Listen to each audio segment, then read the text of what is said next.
आइए दोस्तों, मेरे चैनल होम्योपैथिक फिजिशियन में पुनः आपका हार्दिक स्वागत है, अभिनंदन है। आज मैं यानी डॉक्टर जेपी सिंह आप सबों को खांसी, वो खांसी जो दमा का रूप पकड़ता जा रहा हो, उसके होम्योपैथिक इलाज के बारे में बताऊंगा। अगर आपको इस बीमारी से निजात पाना है दोस्तों, अगर सफल होम्योपैथिक दवाओं के बारे में जानना है तो इस वीडियो को अंत तक जरूर देखें, ताकि इस समस्या का सही समाधान क्या है आप जान सकें। अगर आप मेरे चैनल के इस वीडियो को पहली बार देख रहे हैं तो मेरे चैनल को सब्सक्राइब करते चलें, साथ ही बगल की बेल आइकन को भी दबा दें, ताकि मेरा हर वीडियो का नोटिफिकेशन आपको समय समय पर मिलता रहे। तो आइए दोस्तों, स्टार्ट करते हैं।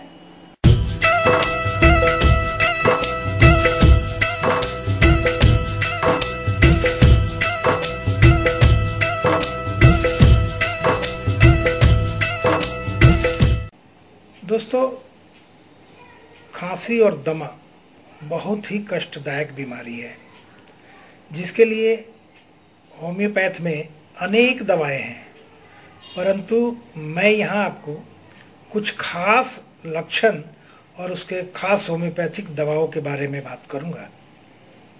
बीमारी अगर शुरुआती दौर में हो, एकाएक तेज दमा, बेचैनी और मिचली के साथ हो, तो दोस्तों एकोनाइट क्यू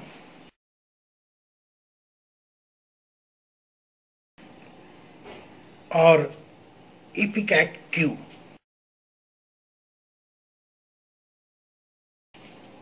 जी हाँ, इन दोनों दवाओं को 10-10 बूंद थोड़े पानी में मिलाकर पहले 1 घंटे के अंतराल पर अदल बदल कर देते रहें। वह आराम आने पर इसे 3-3 घंटे के अंतर पर अदल बदल कर पूर्णतः आराम आने तक देते रहें। कुछ ही दिनों में रोगी इस बीमारी से छुटकारा पा जाएगा। दोस्तों, जब रोग नियमित रोज रात के 12 बजे बढ़े, बेचैनी और प्यास भरपूर हो, तो ऐसे में आर्सेनिक एल्बम 30,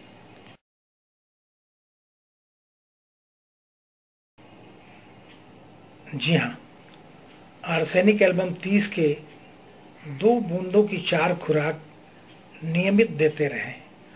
कुछ ही दिनों में आराम मिलता दिखेगा। दमा के प्रभाव को कम करने के लिए जब दम घुटे और सांस ठीक से ना ली जाए, तब 3 मुख्य मदर टिंचर, पहला ब्लाटा ओरिएंटालिस क्यू,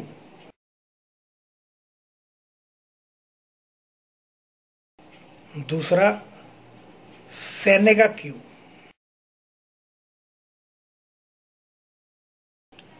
और तीसरा कैसिया सोफोरा क्यू।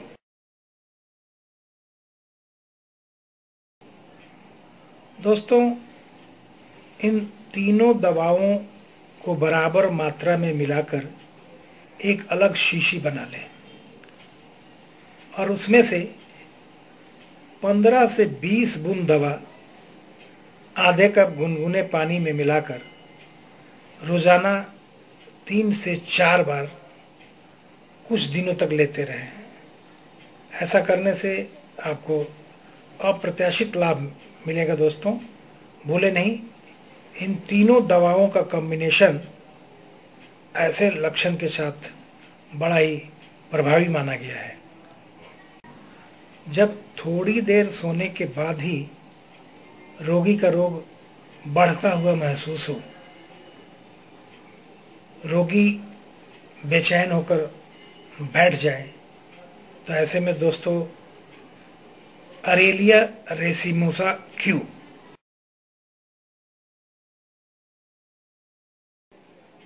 जी हाँ, अरेलिया रेसिनोसा क्यू 15 बूंद थोड़े पानी में मिलाकर रोज 3 बार दें। और साथ में मैग्नीशिया फोस 6x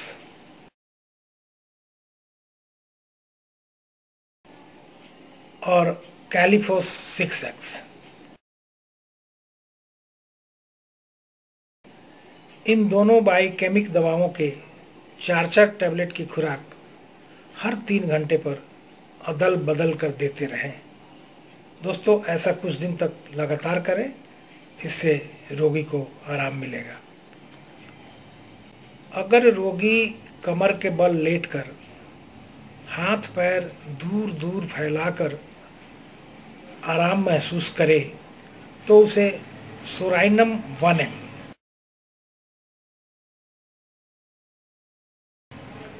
जी हाँ, सोराइनम 1M आवश्यकता अनुसार लेनी चाहिए। वाहनों के धुएं या इंडस्ट्रियल पोल्यूशन से अगर रोग हो या रोग बढ़ता हो तब उसे एसिड सल्फ 30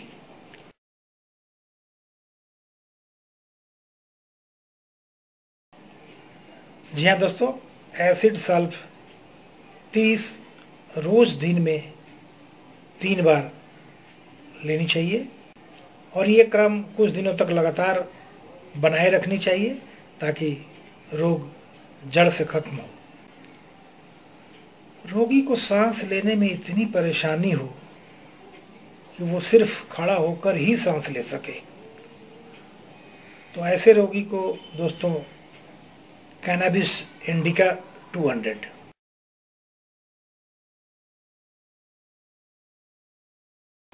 जी हाँ, कैनाबिस इंडिका 200 रोज 2 खुराक सुबह और शाम लेते रहनी चाहिए। ये दवा ऐसे लक्षण पाए जाने पर बड़ा प्रभावी साबित हुआ है। सूती कपड़ा बुनने व रुई धुनने वालों मजदूरों को अगर दम्मे की शिकायत हो तो उसे गॉसिपियम 30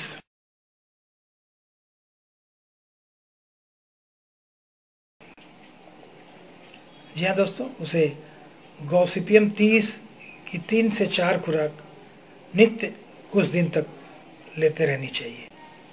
जब दम्मे की शिकायत किसी पत्थर तोड़ने वाले कारीगर या पत्थर तोड़ने वाले मजदूर में हो तो उस रोगी को साइलेसिया 30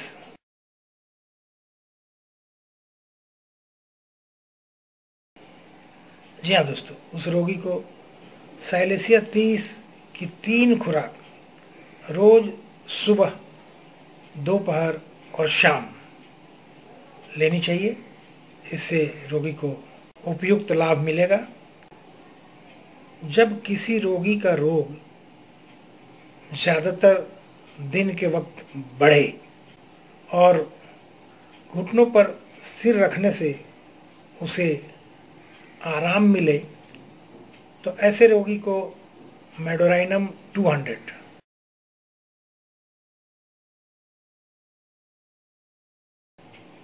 जी हाँ दोस्तों, मेडोराइनम 200 कुछ दिनों तक सुबह शाम, उसके बाद 1 खुराक लेते रहना चाहिए। ऐसी अवस्था में ये दवा उस पर रामबाण की तरह काम करेगा। दोस्तों, जिस रोगी का रोग पखाना जाने से घटे और डस्ट यानी कि धूल तथा धुएं से रोग बढ़े तो ऐसे रोगी को पोथोस फोइटिडा क्यू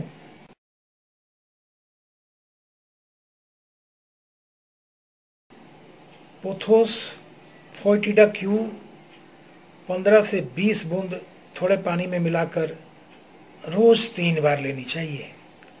दोस्तों, रोगी कोई भी हो, दवा कोई भी चल रहा हो, एक बात ध्यान रखें दोस्तों, बैसिलिनम 1M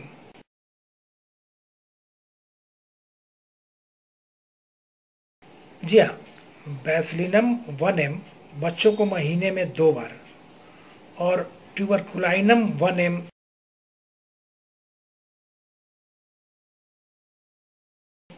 जी हाँ, ट्यूबरकुलाइनम 1M बड़ों को महीने में 2 बार जरूर दें। ऐसा करना बहुत ही प्रभावी साबित हुआ है। खांसी व दमे के रोगी को मांस, मछली, दूध, चीनी, केक, पेस्ट्री, मैदा से निर्मित बिस्कुट या अन्य चीजें कदापि ना दें। उसे मोटा पीसा आटा इस्तेमाल करना चाहिए। साथ में शहद, सलाद, ताज़ी सब्जियां, उबला अंडा, पनीर आदि इस्तेमाल करना चाहिए। रात का भोजन कम व शाम ढलते ही ले लेनी चाहिए। दोस्तों, ये वीडियो आपको कैसा लगा आप हमें हमारे कमेंट सेक्शन में जाकर ज़रूर बताएं, और यदि आपका कोई सवाल या सुझाव है तो उससे भी ज़रूर हमें अवगत कराएं। हाँ, अगर आपने अभी तक मेरे चैनल को सब्सक्राइब और लाइक नहीं किया है तो दोस्तों इसे सब्सक्राइब करें, ताकि मेरे हर नए वीडियो का नोटिफिकेशन आपको समय समय पर मिलता रहे। Thanks to all. आइए मिलते हैं अगले एपिसोड में एक और नई बीमारी और उसके होम्योपैथिक उपचार के साथ।